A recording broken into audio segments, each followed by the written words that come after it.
Hi, I'm Holly and we're the cooking family, and I'm joined today by Abraham, and we are going to show you three different things today. We're going to show you our rosemary garlic chicken in the Instant Pot, and we're going to use the Multi Crisp lid to crisp up the skin and kind of brown it up.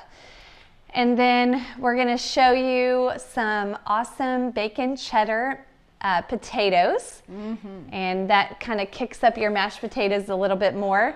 And also we're going to show you something that we use all the time in our house, and it's a seasoning that we like to call affectionately magic flavor dust.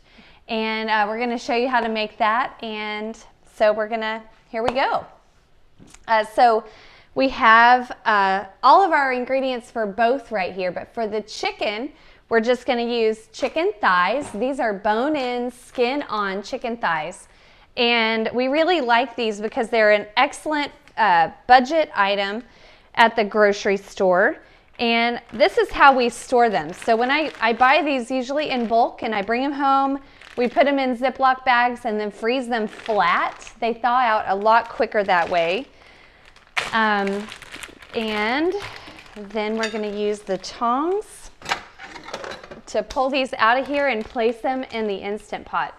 I'm going to place them just right straight down in with no trivet, and because I like these to cook kind of in their broth, so we're creating a little broth while we go here.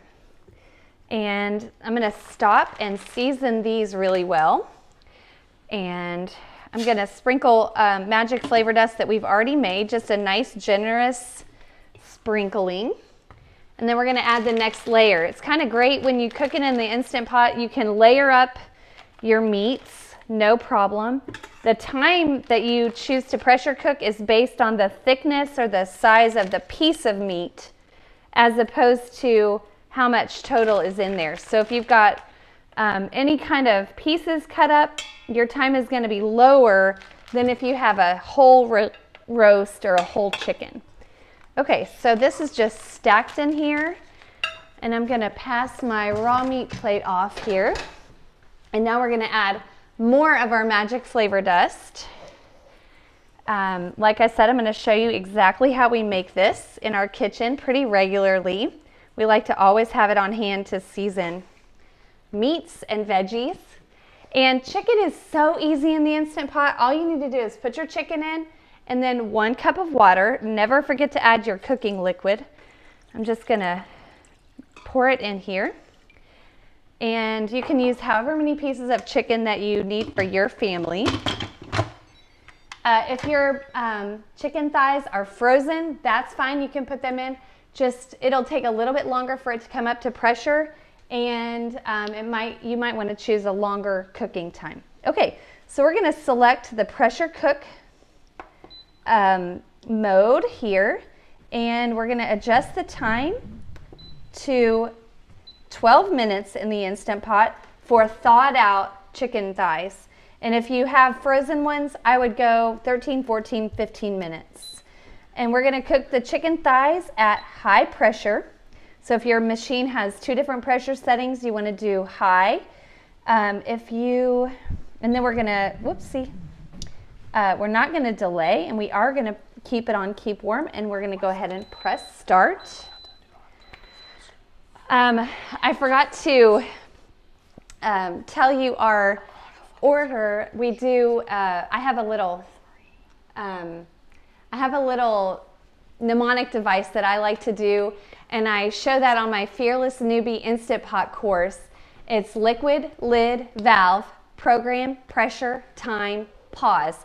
And I memorized that. I have it on the inside of my cabinet as a little checklist that I go through every time I start my Instant Pot. So we poured the liquid in, we closed the lid, checking the lid and the silicone seal, and liquid lid valve. And you always want to make sure that your valve is set to sealing if you're going to pressure cook several times. This one is the Ultra, and it automatically sets.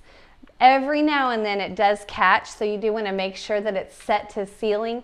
But on my Duo, where you have to do that manually, so many times have I forgot to check that until I started saying that little mnemonic device and remembering to check the valve and make sure it's set to sealing so it's not just releasing pressure constantly. Liquid lid valve program, so set your program, then set your pressure, and then set your time. And then I have to say pause when I'm using the Duo because I would always try to press start in my brain because that's how my old slow cooker worked, and I would end up canceling it. Oh, I forgot to add the rosemary and the fresh garlic. I got busy talking. So we're just gonna leave this set, but it's not under pressure. So we're gonna go ahead and open it back up. Thanks to my crew for reminding me of that. And Abraham, you are gonna do the garlic. So we're gonna do about 1 clove of garlic per each chicken piece that you're doing is kind of a rule of thumb. So we're gonna do, I think we had 8 cloves of garlic in there. Yeah. Can you see? I'm gonna move these out of the way. So we really love, you wanna narrate? Sure. Garlic is one of the best flavor adders for any savory food we do. And one of the difficulties with it is it's really hard to get at. So what we do to get it open is just pound it with a meat mallet, and it loosens up that skin and makes it really easy to peel off. So I'm just hitting it with a meat mallet. Sometimes it takes a couple times, and now I'm just gonna peel that off. Hitting it with the meat mallet just breaks that skin and breaks that paper off, so it's much easier to peel. Garlic can tend to get a little bit sticky, so it can be hard to peel, and especially if you leave it in a full thing, like if you don't break that skin, it's really hard to peel, and it can take forever. It's much easier if you go ahead and give it a little good smash. Plus, that's a fun way for kids to get involved. It's really not dangerous to hit that with the meat mallet, and it's a lot of fun. Every now and then the garlic cloves go flying. So we're doubling up on the garlic in this chicken because we're using the magic flavor dust and, in addition, fresh garlic. Garlic and the rosemary really taste just fabulous together. Yes. Okay, got Looks this like we're one about all done. These garlic cloves don't have any bad spots, but if you have any bad spots on your garlic, you can just cut those off and throw it away. But you don't have to cut the little ends off. Those will just chop right up and get nice and tender in your Instant Pot. Okay, and now I'm going to just do a rough chop, and I'm gonna just go pretty big pieces because we don't want the flavor of the garlic to be too pungent. We want it to be a nice mild flavor to work with the rosemary. So just a rough chop. The cells in the garlic, they release acid when you chop them up. So, and the more you chop them up, the more acid is released, and that's what makes garlic spicy. So we just want to do a rough chop so it's mild in our chicken. Okay. You're doing awesome, and our chicken's over here busy cooking. So I'm just They're great. Toss that in. And if you can talk just a little bit louder, that would be awesome. Okay. Our family loves getting pieces of garlic in our meal because we are big fans of garlic. So use the garlic that your family will enjoy. Okay, so our next ingredient is fresh rosemary, and this stuff is such a great herb to plant outside your yard, just in with your bushes, because it is really hard to kill and it smells so good. You get to smell it every time you walk by and then use it in your cooking. So we're going to use about 3 sprigs of rosemary, and you just take that stem and peel it back, and those leaves come right off. There we go, we have a little pile. You do want to rinse this off in your sink before using it because you might have dust on your plant outside in your flower bed. Rosemary likes a good sunny spot to grow, and it really doesn't need much care. It's kind of awesome. And my goodness, it smells so, so good.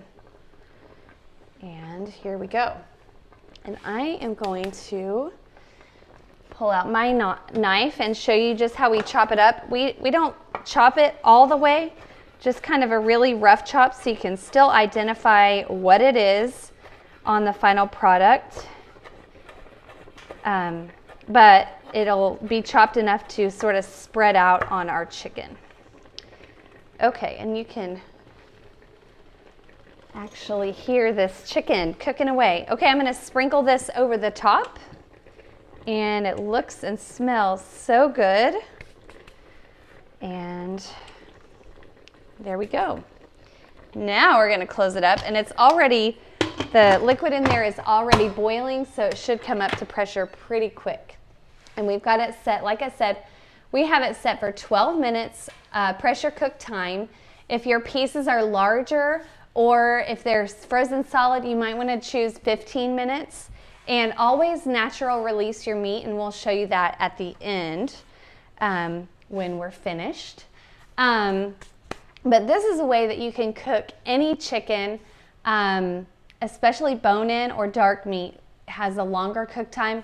We do breasts a little bit different, but that's for another episode. So, and we're just gonna let this cook. I'm gonna actually move it away before it comes up to pressure so that we don't have to move it under pressure. And now we're going to show you how we put the potatoes on. Okay, so we really love to use red potatoes for our mashed potatoes. These are nice and small potatoes. They've already been washed and they've already been pared and just cut off any eyes or bad spots. And we're gonna put these in the Instant Pot. This is such a simple meal to make because everything is just easy peasy. So just put your potatoes in, no trivet needed, and 1 cup of water again, so that is your cooking liquid. I have been amazed at how easy it is to cook potatoes in the Instant Pot. You just put them in. You only need 1 cup of water for them to steam thoroughly. And you don't have to heat up a whole giant pot like you do when you're cooking potatoes on the stove. So these potatoes also take just 12 minutes to cook. And so we're gonna use, this is our Duo machine, and we're gonna choose manual. And we're gonna adjust the time. Okay, so I put the liquid, I put the lid on, and let's check the valve. And now the manual program, oops, it started already. Keep warm, cancel. And we're gonna press manual, and we're gonna adjust the time down to 12 minutes. The cooking time for potatoes, and it's on high pressure. And we're just gonna wait, and it's gonna beep and start.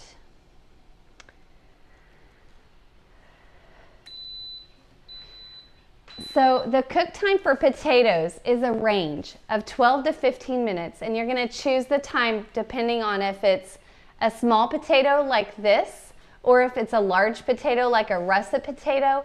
You're going to want to choose the high end, the 15 minutes. And so just choose your time based on the size of your potato. And if you want a lower cook time, cut up your potatoes. So it sort of depends on where you have time. If you have time to chop up your potatoes but need a shorter cooking time, then chop up your potatoes. You can even just quarter them. They certainly don't have to be.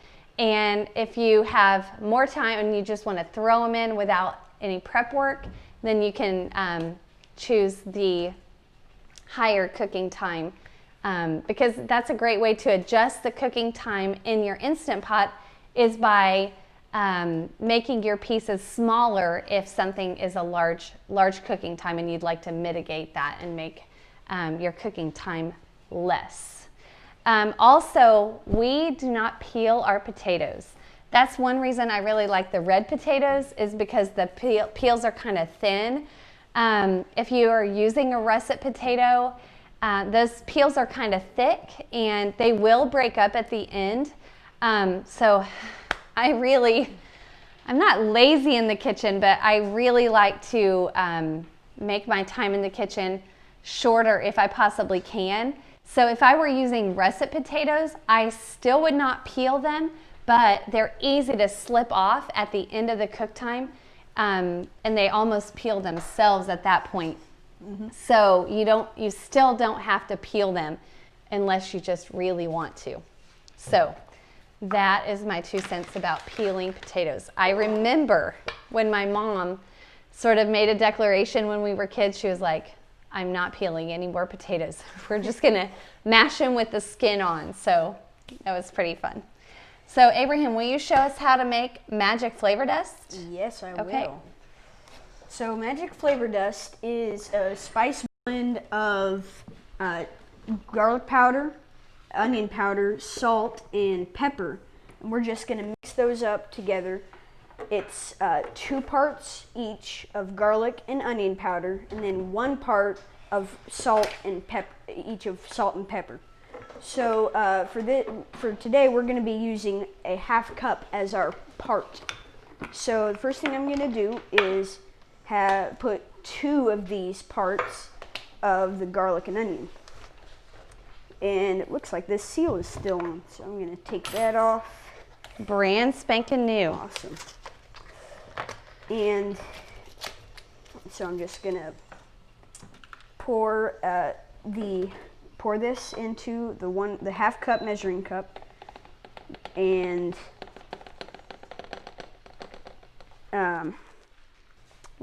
it's kind of spilling.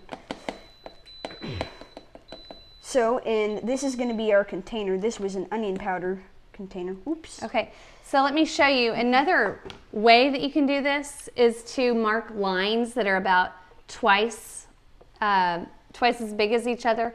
And for your 2 parts, they're a thicker line, and then your 1 parts are a thinner line. But that's for later if you would like to try that. And it doesn't have to be 100% accurate. It's not going to be too much of a problem if you're a little under or over. That's right. Okay, so next will you do the salt? Just going to show them the layers. Okay. So this kind of takes a little bit of jiggling to get this to go down in here. Well, I haven't done the second part of the garlic, so. Okay, sorry. It's okay.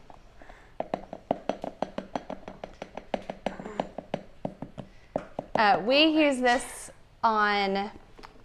use this seasoning on just about every savory thing in our kitchen. And it just makes veggies so delicious. Okay, final. Now I'm adding it's not working. There we go. That's better. Okay. Okay, now I'm adding the 1 part of salt. Here, I'm going to turn it. We're just going to go like this. There we go. Awesome. So the garlic powder is a little bit, it cakes. It kind of cakes. Okay. I think the salt's going to go through just great.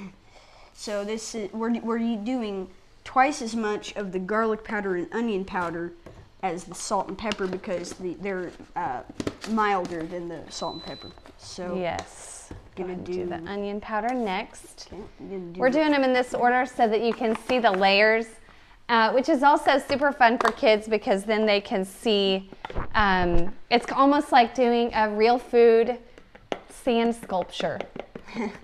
The reason we like to make this seasoning is because we know exactly what is going into our food. There are no fillers in this because we're making it ourselves. There's no anti-caking agents. No anti-caking agents, which makes you have some caking, but we would just kind of rather have no anti-caking agents and deal with a little bit of caking rather than eating fillers. So this is a great way to have your own fresh seasoning. It's also less expensive because you can buy these bulk containers. It's also really convenient to have this at home and have it already done, and so you're not having to get out. I used to find that I was getting out onion powder, garlic powder, salt and pepper. That's 4 ingredients every time I was making something like this chicken. And so instead of having to get out 4 more things, now you just have to grab one container out of the pantry, and you're done. So it just makes it a lot easier to grab your seasoning and season up your food. So here we go. We have our little sand sculpture layers here.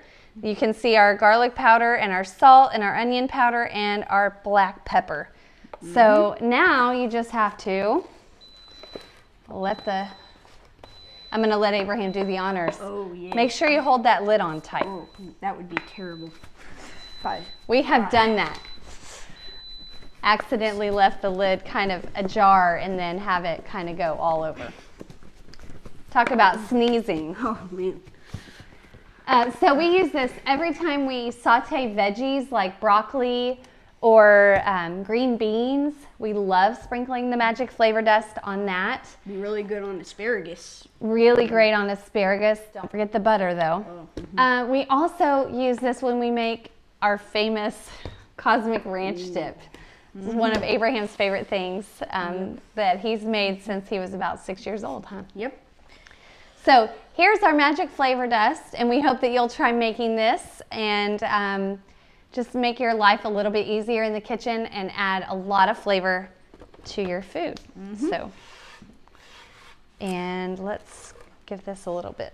That was messy. That was a little bit messy, but we need that magic flavor dust because we're going to add that to our mashed potatoes here in just a second. Okay, and I'm going to wipe this off. Oh, it smells nice and garlicky in here, which is so delicious. Okay, so we started some chicken a little bit earlier, so we would be sure it'd be done and not under pressure anymore, and we've swapped those out. And this one actually, I'm gonna release, nope, it's already down. Okay, so I'm gonna open this up and show you the chicken. And here is what it looks like. It looks delicious now. One sort of negative about using the Instant Pot to cook meat is you're kind of steaming it, and it doesn't, you can't have a Maillard reaction in the Instant Pot because it's using steam instead of toasting the oil in your food.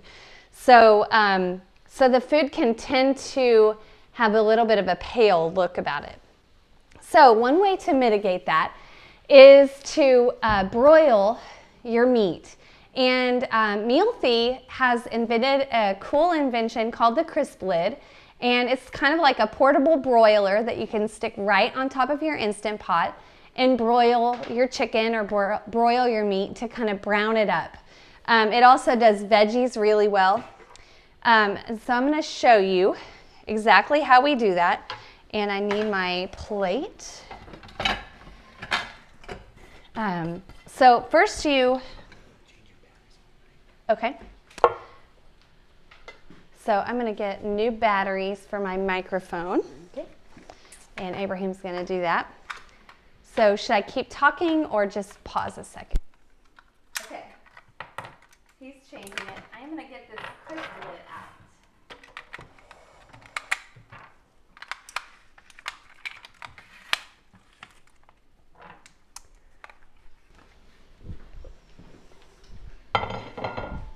Are we good?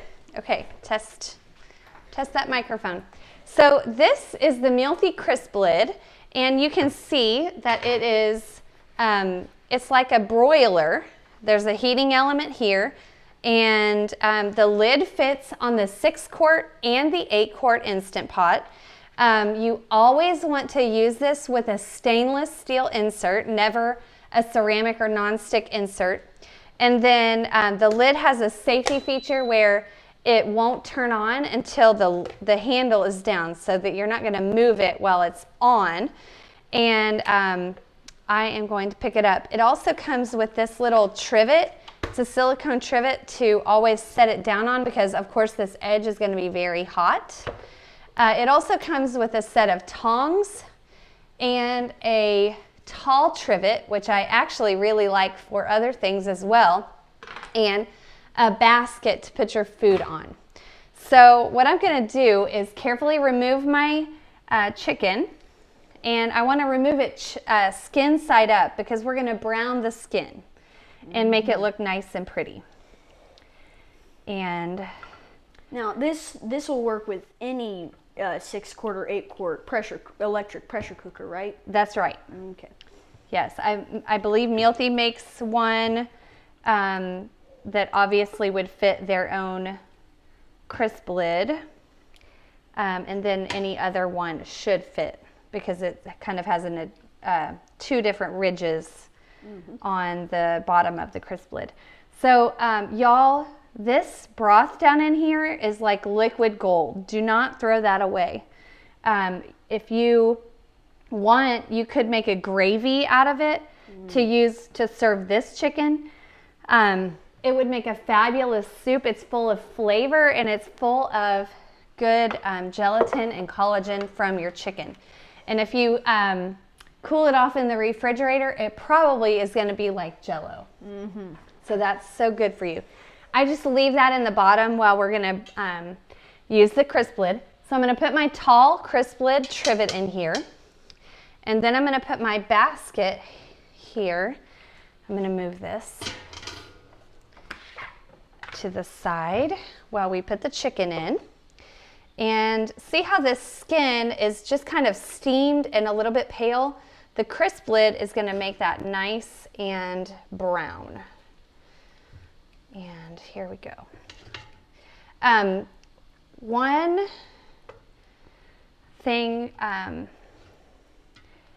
so there's not a ton of room, so you may have to do your chicken in a couple of different batches on here. Some of these pieces are smaller and some larger than others. So we're gonna, but we have a big family, and so that's a consideration for sure, but most people aren't serving 9. Okay, so you press this down, and then you're gonna adjust the time. You can do it in short increments. I'm gonna do it in 2-minute increments, but this is gonna take about, oh, and I need to turn this off. And so you're gonna see, I'm gonna basically press play here, and then the heating element is gonna turn on and heat up and start crisping.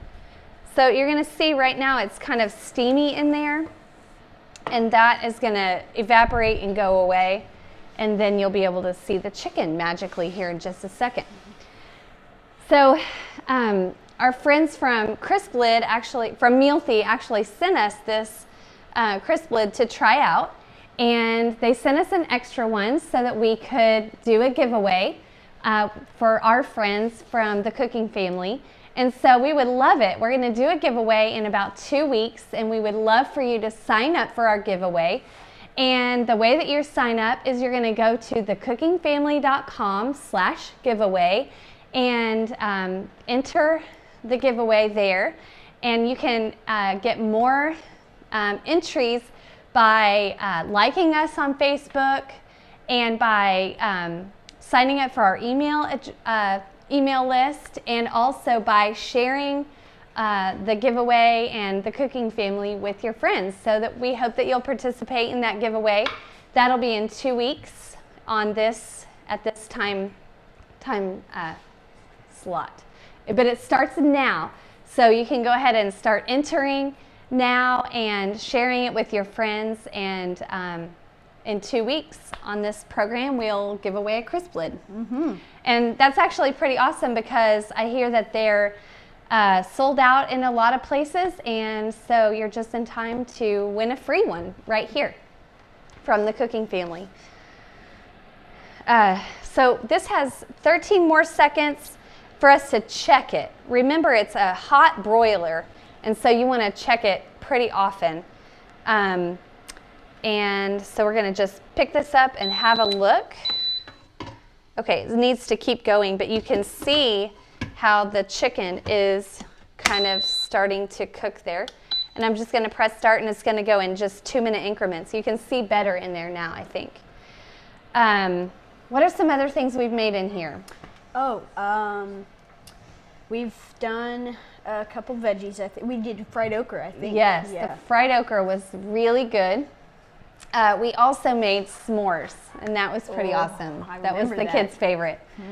We just layered graham crackers and a little bit of chocolate and then a marshmallow on that little basket, and it browned up the marshmallow really nicely, and it was like a delicious indoor s'mores. I think we did it while it was rainy or cold or something out. Yep. Bet you could do toast on it, though. You could definitely do toast. So if you're doing the really tiny life, like in a tiny house or a tiny container, you could get by with just having an Instant Pot and a crisp lid, and you could use it as a broiler, an oven, air fryer. Really can do anything that a broiler in an oven can do. That's right. That's right. Okay, so it's cooking. You can see the skin kind of bubbling. That's that fatty skin just kind of frying and getting nice and brown and crisp. Okay, so the giveaway is for Canada and the U.S. only. We are sorry, but we can't ship it anywhere else besides Canada or the USA. North America. Okay, this is looking amazing. The garlic is kind of browning a little bit before the skin. We're going to keep a close eye on it so we don't have any burning. But it's looking fabulous. Can you see the bubbles on that chicken? Looks so good. Yeah, this will really help the garlic and rosemary cook down and bring the flavor down in the chicken too. It's going to be great. Okay, I'm not even going to lift that lid. I'm going to just adjust the time. Here, there's a little clock there. I'm going to adjust the time to just 1 minute and start it one more time, but we're probably going to take it off after about 30 seconds. I always tell the kids, anytime you're broiling, set a timer. Yeah, seriously. How many times have we, like, they'll be toasting bagels in the oven, because of course with 7 kids, we just do bagels industrial style. I better keep an eye on this. On a cookie sheet under the broiler, because the toaster is just pointless at this point. Okay, I'm going to go ahead and one piece is just perfect, but it's a little bit bigger, so it's closer to the heating element. I don't want to overdo that one, but the other ones need just a tiny bit more time. I could take it out. Looks so good. Ooh, yeah. And it also smells really good. When you're cooking in the Instant Pot, a lot of times, because the pressure and the smells and everything stays inside, you don't really smell it until the end when you open up that pressure cooker. So I'm going to set this on the trivet very carefully. You do not want to set this down on anything else besides the trivet that came with it. And now I'm going to use where did my tongs go? I think they're lost. Right there. Well, those are raw meat tongs. Those are raw meat. We don't want to cross-contaminate. Okay. I need tongs there on the plate right over there. Thank you, ma'am. Okay, look at this yummy, yummy piece of chicken. So that just looks so much more appealing than when the meat comes out. So if you're serving Instant Pot chicken to guests, this is a great way. My family doesn't mind. They're not too picky. they don't mind too much, but this definitely looks a lot more appealing than the meat when it just comes straight out. So yummy, delicious, and it also adds flavor because that Maillard browning adds so much flavor to food. So here is our rosemary garlic chicken in the Instant Pot, and using the Mealthy crisp lid. We hope that you'll try that out and enjoy that. It's so easy, and yet it looks kind of fancy, and it's definitely delicious. Could you do a whole rotisserie chicken in there? You could definitely do a whole rotisserie chicken. You might want to lose the trivet if you're going to do that, because a rotisserie chicken is going to reach almost to the top anyway. So you probably wouldn't need the trivet in there, but that is a great idea and a great thing. I'm going to go ahead and unplug the crisp lid while I'm not using it, so there's no danger of it coming on. Okay, and we're going to move this and pull up those potatoes. Has the pressure released in the potatoes? Yes, it has. Okay, just do musical Instant Pots here. I don't want to wrap you around in the cord, though. Okay, there we go. And I'm going to unplug this one too. Okay, so the potatoes. Bacon cheddar potatoes. Mashed potatoes are so easy in the Instant Pot. Instant potatoes. Instant potatoes. Mashed potatoes used to be kind of not really hard, but when you do it on the stove and you have to bring the whole amount of potatoes and water to a boil, you have to watch your pot so it doesn't boil over. Then you have to drain the potatoes in the sink. It's just kind of, I don't know. It's something easy but a pain to do. And when you're making them in the Instant Pot, it's just completely simple. So a tool that you're going to need is a potato masher. I'm going to let you mash those. And we need our magic flavor dust. I just leave the water right in there for this amount because we only added 1 cup of water, and all those potatoes are going to absorb the water, no problem. And we're going to give it a generous sprinkling of magic flavor dust. If you're a person who really likes to measure, go for it, but it's going to be about 1.5 teaspoons of magic flavor dust, and that's going to add just a base layer of good flavor. And Abraham's going to start mashing. Okay. So it's just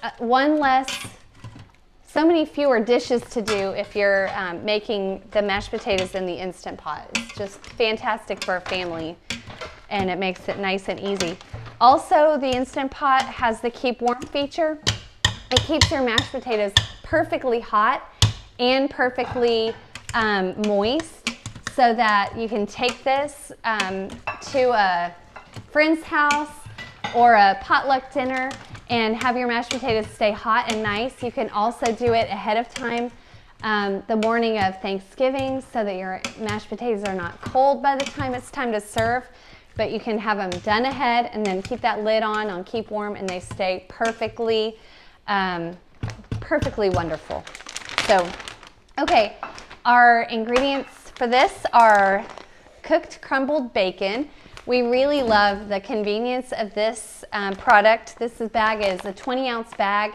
It's about $10 at Sam's or Costco, and it's approximately the amount of 5 pounds of bacon, and it's already done. You don't have to fry it and crumble it yourself. So it's less expensive, and it's an easy product, and we really like it. So we're just going to measure 1 cup of bacon, which is about the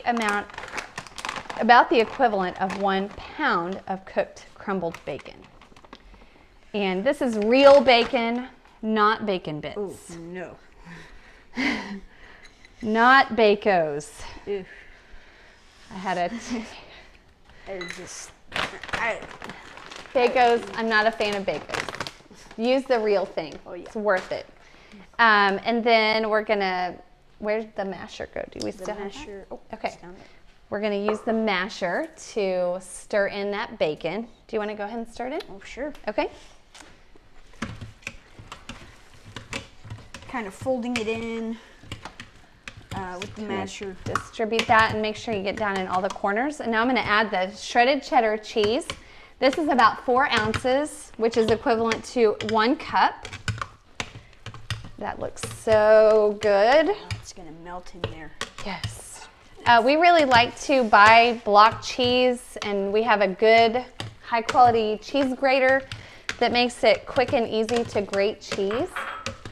And then also, we're going to do just a little bit of butter, 2 tablespoons of butter. That's just going to add a good creamy mouthfeel to our potatoes, and we need to put that in while it's hot so it can be melting. There you go. And finally, sour cream. And we really like this handy little tool. I'm really less of a measurer. I'm more likely to just eyeball what I think about a cup looks like. But the kids, in order to learn what a cup looks like of a product like sour cream, mayonnaise, peanut butter, this little measuring thing is pretty awesome because it sort of squeegees itself out, and it makes it much easier for kids to measure an ingredient like this. So we're doing 1 cup of sour cream in addition to our 1 cup of bacon and 1 cup of cheddar cheese, shredded cheddar. We like to buy our cheddar as a block so that we don't have the, it's like a anti-caking ingredient too. Keeps it from sticking together. Right, it just tastes so much fresher. It's also a little bit less expensive if you buy it and grate it yourself. So, okay, so you take this, it's up to the 1 cup, and then it's just so handy, and you just push that out, scrape off the end, and stir that right in. It's pretty awesome. Right. This is going to be so good. Okay, like this out of the way. Okay, I think we should have a little taste test really quick before we put it on a plate. So here is a fork for you, young man. All right. Oh, it's going to be really hot. I have a feeling. Oh, that looks so yummy. It smells nice and bacony.